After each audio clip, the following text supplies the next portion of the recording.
Hello, nightmarish creatures.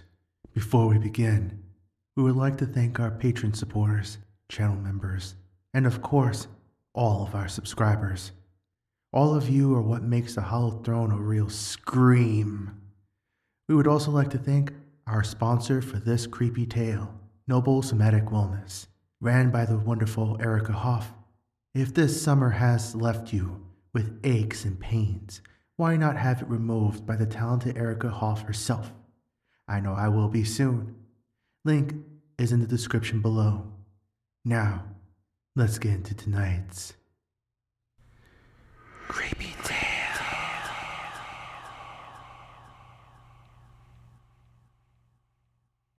I used to make videos, not to a large following, just little interesting clips about life in a small town and the various people who lived there. It wasn't just content for the sake of content. It was a record to show what life was like in the 2020s for the folks of Tomskog, Minnesota. I'd done a couple of videos already. One was about the old couple running the corner pub, one was about a landlord, and another was about the principal of the local high school and their apparent pool troubles. Long story. I was doing a shorter video about a woman named Marla. She was a beekeeper who worked with moving intrusive hives. This kind of content gets a lot of views, so I figured I'd do a more compact but better edited video this time around.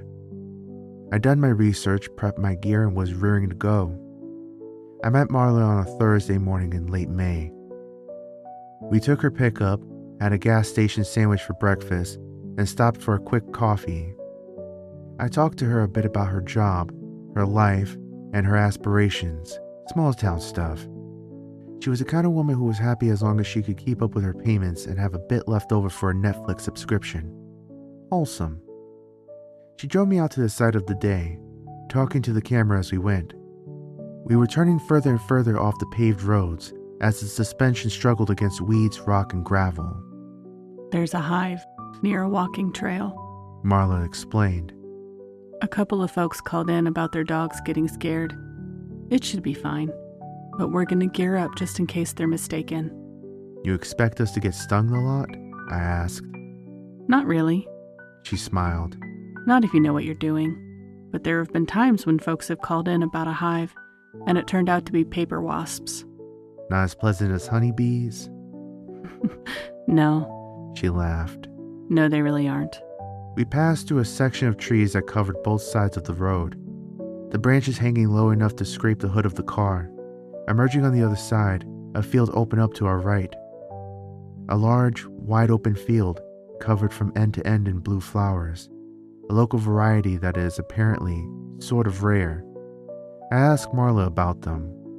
The blues? Yeah, they were introduced as some sort of gimmick back in the 1930s, I think. 1940s, maybe. They're actually quite invasive. I'm surprised there aren't more of them around. But bees can make honey on them? I guess. She nodded. They're just sunflowers. Have you tried it? Is it blue? Can't say that I have. She laughed. But I'm sure it's fine. Ordinary sunflower honey is fantastic. Kinda earthy. We got out and suited up. It felt like putting on a tent. Marla shared some interesting bee factoids that I didn't manage to catch on camera, but I made a mental note to ask her to repeat it later. Of course I wouldn't. I'm kind of forgetful. I hadn't seen a single bee yet, but Marla was already heading out into the field. The sunflowers reached about waist high, and there was this strange, almost chemical smell in the air. Sort of a mix of chlorine and ammonia. As we got further out, Marla pointed out a couple of flowers to me. Right there. She said. Get a clip. I zoomed in, spotting two bees chilling on a blue sunflower petal. They were just sort of sitting there. They had a slightly more reddish tint to them than I expected. Marla didn't seem to mind or notice. It didn't take long before we got to the hive. I immediately started filming as we approached. The buzzing got louder as bees started to poke and prod at my defenses, curiously checking for gaps in my gloves and neck. Thankfully, Marla had helped me secure it. Still, the buzzing kind of gave me the creeps. Never been a fan of bugs. Yeah, all right. Marla laughed. No wonder there are bees. Someone set this up. It was a man-made hive, framed with sheets of mahogany. A series of squares with hollow cork pipes lining the inside. The bees had already taken to it, transforming it into a sturdy hive. We usually call these bee hotels, Marla said. Some kind-hearted local set it up. But as this isn't private property, we have to take complaints into account. I'm going to make sure we move it to a better location with more nutrition for our freebie friends here, where they won't spook any dog walkers. And of course, we're keeping the hive. Someone put a lot of thought into this. I got a nice video out of it. How she unsecured the hive, moved the sections one by one, and pointing to interesting pieces for the camera. She found the queen and scooped her up in a separate container. Marla stopped for a moment, though. Apparently, the queen was larger than she'd anticipated. I didn't really have a frame of reference, so I had to take her word for it. We wrapped up the hive under a tarp on the pickup and made our way back to Marla's property. I was afraid of all the bumps in the road would shake the bees loose, but they seemed perfectly content. I guess it helped that Marla was a very calm driver, despite some curious bees making their way inside the cabin. We still had the suits on, luckily. There was a cute hand-painted sign of a bee as we entered Marla's land. When you live in the middle of nowhere, most folks can get away with owning more land than they needed. Especially if they don't mind having spotty internet or a fair drive to the nearest supermarket. One look at Marla showed that she didn't mind either of these things. We took some time offloading the hive, finding a good spot on the eastern side of her property. There were plenty of wildflowers for the critters to feast on, and Marla seemed confident in her choice. There wasn't much more to it. We set it up, captured a couple of finishing thoughts, and called it a day. As I packed up my gear and took off my suit, I got a moment to speak with Marla without the camera. She was excited to have a new hive, but there was something about her expression that seemed a bit off. I'd love to try some of their honey, I said. I think it'd make a great end to the video. Yeah, I'll keep in touch. She nodded. There was an oppressive silence as she stared into the distance. I tilted my head, trying to catch her attention. You all right there? I asked. Yeah. She nodded. I'm just anxious. New responsibilities, you know? Is there a problem? She bit down her lip, squinting. Maybe. A couple of days later, I started getting updates. Marla was having some trouble with the hive. It was more aggressive than she'd previously thought, and a lot of the bees had been dying off at alarming rates. It happens when you move them sometimes. She sighed. It's rare, but it happens. They can have trouble adapting. She managed to get a little honey, but she wasn't too happy about it. Apparently, it wasn't as sweet and sugary as she thought it would be. There was just something off about it, texture-wise. She was going to make me a little bottle of it either way, for the video, but she had advised against eating it. Returning to my job, I was looking forward to hearing from Marla. Out of all the people I'd worked with, she'd been the most eager to contribute to my channel. We kept in touch over the week, discussing future collaborations and other ways we could make content. She suggested making a couple of DIY videos to showcase some neat tricks for would-be hobby aperists. The following weekend, we met up again. Another early morning, this time with a light drizzle spattering against the hood of her pickup. The moment she came around, I could tell something had happened. She had these bright red spots on her arms, and she was a lot less talkative than usual. Before I had the chance to talk to her about it, she explained. Got swarmed yesterday, she said. Never happened before. Those are all stings? That's just the thing. She scoffed. It isn't. They're bites. I didn't think honeybees bit people. They don't. We just looked at one another for a moment. Her marks were pretty nasty, some of them swollen enough to burst. The conclusion was obvious. These weren't ordinary honeybees. We made our way back out onto the field where we found them. I did a little filming, but Marla was self-conscious about her arms. She was scared it might dissuade people from working with bees, and she kept repeating how it was her fault for not handling them correctly. She said it so many times I couldn't help but feel like she was trying to convince herself rather than me, or an audience. We made our way out into the field. Marla flipped open a pocket knife and bent down to check on the flowers. Cutting one off at the stem, she examined it for a moment. She held it up for me to see for myself. I looked it over, but I couldn't see anything strange, apart from the obvious blue color. You gotta touch it. She said. Check it. So I did. As soon as I touched it, a few petals came loose. The flower was clearly dead and dry. Checking out a couple more, we came to the startling realization. The entire field was, in fact, completely dead. Bone dry of pollen and sustenance, and according to Marla, it must have been dead for months. I didn't really understand why that was such a big deal. Because Marla explained. the hive flourished out here, in the middle of the field. If they couldn't survive here, they would have migrated, but they didn't. So what the hell have they been eating? Whatever it was, it's what must have made the honey taste weird, Not just taste. Marla said, shaking her head. The smell is the worst, like stale bacteria and methane. Things started to fall into place. Whatever they had been eating out here in the field wasn't available at Marla's place, hence why they had been dying and getting more aggressive. Getting back to the pickup, Marla was deep in her thoughts, drumming her fingers on the dashboard. She couldn't figure it out. I tried to cheer her up with a pat on the shoulder, which caused her to flinch a little. I probably poked a bite mark. Sorry, I said. But maybe that's why they swarmed you. What do you mean?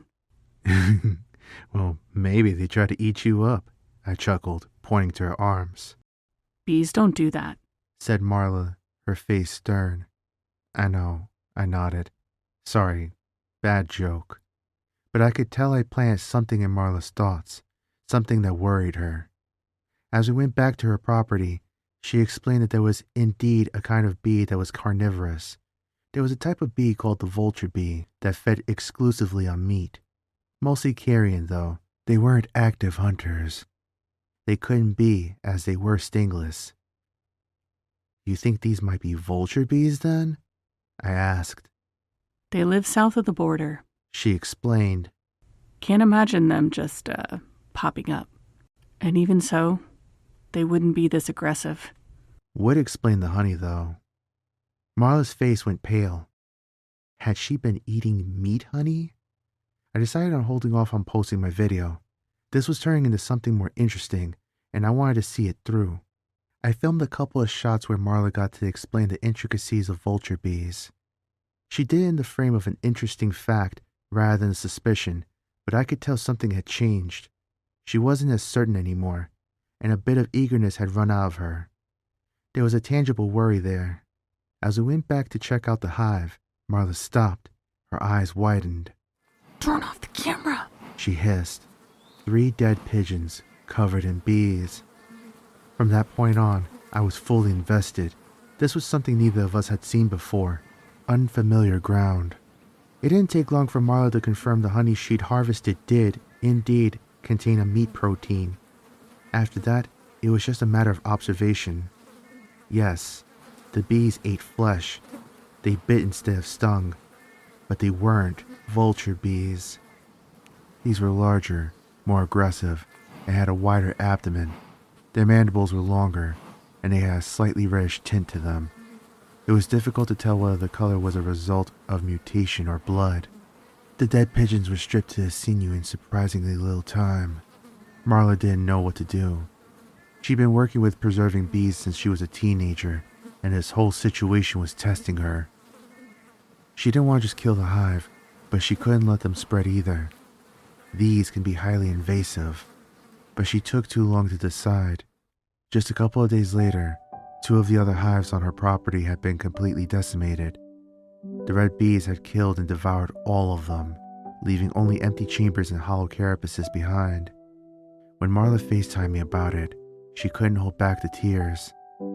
By now I considered myself a friend of hers. We'd talk a lot and got along really well, and it wasn't just about content anymore. I didn't want to see her like that. She deserved better. I offered to drop by and brainstorm a bit. I figured she needed the company. She'd done at least 24 of these bee rescues, and the one time someone came to cheer her on, it all went to hell. That had to suck. So I dropped by one day after work. The sun was setting, dark clouds on the horizon. I noticed them the moment I stepped out of my car. A handful of red bees climbed on the white picket fence outside Marla's house.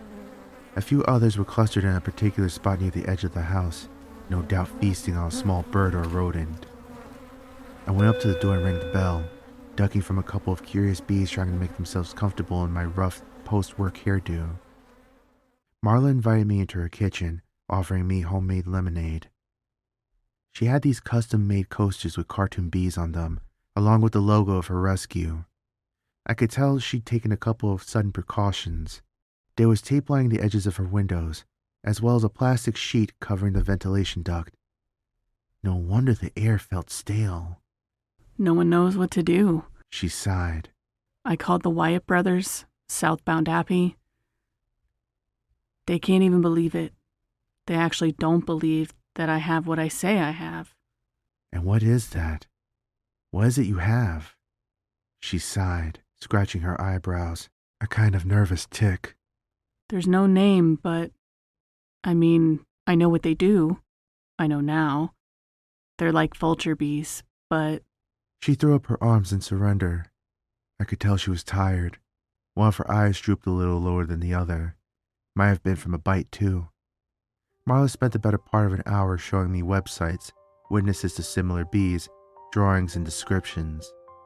She talked about the application of pesticides, mutations, climate change, GMOs, and microplastics. Hell, at one point she was bringing up 5G towers as a possible culprit. She was all over the place, and I could tell her heart wasn't in it. It was all just desperation, grasping at straws. After a couple of hours, well into the dark of the evening, we'd gone from homemade lemonade to lukewarm, well-nursed beers. We'd run out of ideas and topics. Instead, we just stood by the kitchen window, watching the red bees crawl across the glass. Marla put down her bottle, this time without using one of her cartoon bee coasters. Check this out, she said. She placed her hand on the window, and the bees outside immediately swarmed to it. Within seconds, there was a cluster of at least 40 crowding around her hand on the other side of the glass. Give them a minute, she continued. It's kind of crazy. They started to move in a pattern, a sort of pulse moving counterclockwise from a perfect circle into a four-armed spiral. Their wings patterned in unison, a buzzing noise that scratched against the window pane. I can't explain that, she said. I can explain following my hand or killing other hives, but that? She shook her head, not looking away. I can't explain that. It got a little bit too late, and I had a couple of beers too many, so I decided to crash on her couch. I wrapped myself in a blanket and pulled a pillow to my ear so I wouldn't have to hear the buzzing outside. It wasn't loud, but it was such a distinct sound that I couldn't unhear it. Marla didn't share the same issue, though. She just walked into her room and that was that, out like a light. I had an uneasy sleep, falling in and out of surface-level dreams. I remember forcing my eyes open, just to see if I could. I was uncomfortable, and I couldn't stop hearing that buzzing noise. Even when things were quiet, I kept imagining myself hearing it. I'd see little black spots on the windows as they landed and disappeared, looking for a way in. Somewhere in the early morning hours, I was finally out cold. I didn't notice those first few seconds. How the tapping against the window got louder. How the patterns got bigger and clearer. I was finally asleep, and it was already too late when I woke up. I was lying on my side as I popped open a single eye, only to see a red bee on my hand calmly brushing itself clean. I didn't notice the droning noise at first, until I realized the background noise of the room was different. Looking beyond that first red bee, towards the window, I realized something. The pattern of the bees was on the inside of the window. There were hundreds of bees already inside the room. But the sound was closer than that. It was all around me, and somewhere in the background, I could hear a breeze. Was that the front door open? I tried to stay completely still, but I could feel something in my chest tightening.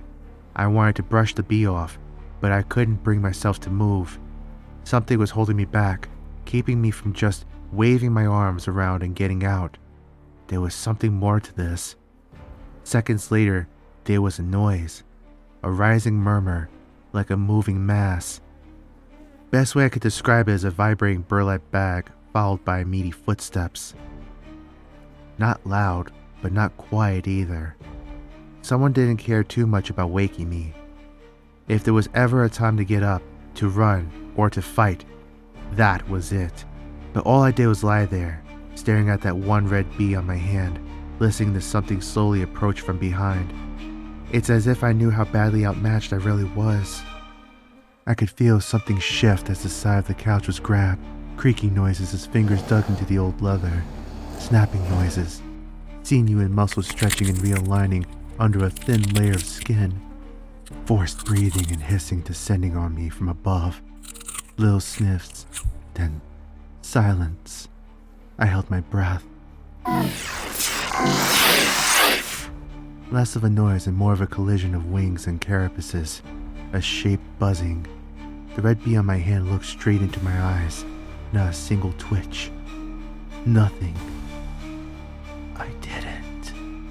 I whispered under my breath, trying not to move my mouth. I didn't. There was a pause, and a sudden shift as someone stepped back. A little moving mass came loose, dropping on top of my blanket, a handful of red bees, carefully spreading out to investigate me. Behind me, footsteps, leading into Marla's bedroom. I could hear her deep breaths from here. I stayed completely still. I was unarmed. I'd be fine. I just had to wait. Every nerve in my body felt like it was put through a white fire, still, controlled, and desperate to explode into action. As the little creatures made their way across me, carefully looking me over, the pores on my skin were screaming at me to move, itch, and shudder. I could feel the hairs on my neck rise, only to be tugged on by eager mandibles. Then, a scream. Marla screamed, a blood, mind-piercing screech, the kind of scream that you just know means pain. Hearing it was like feeling a physical push, and I couldn't hold myself from acting any longer. I rolled off the couch, trying to shake the bees off. The cluster on the window exploded into a disorganized attack, swarming every piece of me and the room and the adjoining kitchen. They were inside my clothes, in my hair, in my eyebrows, and they were going to eat their fair share. Every bite was a white-hot fire, followed by a sudden stinging cold. I ran outside. I remember taking off my clothes and waving my shirt around, shoeless and burned by bites. I ran from her house, making as much space between me and the hive as possible. There was this blur of buzzing, biting, flailing, and screaming. Some of it mine, some of it Marla's in the distance. Little red spots crawling across my waving shirt. I threw myself on the ground, rolling in the grass. I smacked my body with the palm of my hand over and over, ensuring me that the little tickle I felt wasn't another one of them. Then I just lay there, panting in the grass. They were gone. A single red bee on the palm of my hand remained, carefully brushing itself before casually flying off. I could feel the soothing morning dew on my cheek. I slowly sat back up, leaning against a tree. I could see Marla's house in the distance as I gasped for air. There was a heaviness to my lungs, like I couldn't completely fill them. A man stepped out, or at least the shape of a man. It was hard to tell at that distance. It was as if he wasn't completely solid. His silhouette kept shifting even as he stood still. He stopped in the doorway, looked me away, and just sort of dissolved. I burst into action. My phone was still inside, but I had a backup in my car. I wrestled it out of the glove compartment, staying in the driver's seat with spots of blood. My fingertips were bleeding, making it hard to call emergency services. My cheek and tongue were swollen, making it even harder to speak. I made my way back inside as I frantically explained what had happened. What would you even call it? An assault? Marla wasn't in her bedroom, but there was plenty of blood. There was a sound further in. Her shower was running. She'd made it to her bathroom and dropped into her tub. She turned on the water, hoping to keep them off. The end result was her ending up swollen and unconscious in the bathtub. Dead bees bobbing in the water around her, some still twitching. It was horrifying. She was bitten, and it wasn't just from bees. There were discolored marks from all kinds of stings, coloring her skin both a burning red, a pale white, and a faint green. Her neck was almost as thick as her head, but she was alive. Emergency services arrived. They managed to keep her alive, but she had to be put on a ventilator. They claimed that she'd had a massive allergic reaction. They said something similar about me, completely ignoring the eyewitness account of a strange intruder. It didn't help that neither me or Marla could say the slightest comprehensive thing about their appearance or identity. It took some time, but I recovered. Marla too. By the time she got back home, not a single hive was left. Every single one had been butchered and devoured, and the red bees, well, they were just gone, along with their handmade hive. Not too long ago, I talked to a friend of a friend who worked at the sheriff's office. I told him where we'd found the first hive. He asked me at least 3 times if I was sure that was a specific spot. Of course I was. I even had a clip of it. Turns out, that place had been the discovery site of at least half a dozen unidentified bodies a couple of years ago, which, in turn, made me wonder. A couple of wanderers in the area had spoken about finding dead animals on the trail, only for them to be gone the next morning. It wouldn't surprise me if that field was littered with bones, but with the way these things work, there's no telling what else might have gone missing along that trail. That conversation is what spurred me to write this all down. Marla and I will never publish that video, and for all intents and purposes, neither of us will bring it up. This never happened. This couldn't be real. We can't move on with our lives if we keep talking about it, because there is nothing we can say that will make it all right. Instead, she has new hives. She has a new smile, and for a while, I think we can lie to ourselves. Just enough to make it